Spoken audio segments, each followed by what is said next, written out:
王一博少年时桀骜就初露端倪，白牡丹出圈舞台，至今是海王气质巅峰。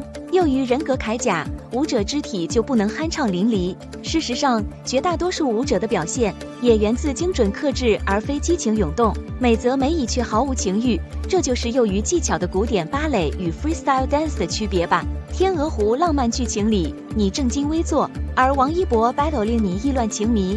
很遗憾，我们却还为之美其名曰少年感。但舞感舞台上，王一博这具世人为之疯狂的性感皮囊内，那有趣灵魂才有着真少年的姿态。什么是少年姿态？不在乎星芒与星等的星星，匠心与天赋成了他靠本能便能行走江湖的本钱，所以也侧面促成了性感的反差气质。舞感为啥是舞感？就像那个精辟形容固守 old cool 的最 young 老灵魂，这个心理年龄大过生理年龄的少年，他就像全光谱世界里的恒星。老灵魂是比喻，有没有一种可能，只是老灵魂觉醒了？至于 old school 嘛，老派审美有取舍，因而清晰硬核，不像流行因为包容反而混沌。喜欢 old school 多少有点收集癖，热爱文化起源，就像喜欢 hip hop 的，真正迷恋的是嘻哈文化深处的纯粹。而王一博的存在本身就是一种 old school。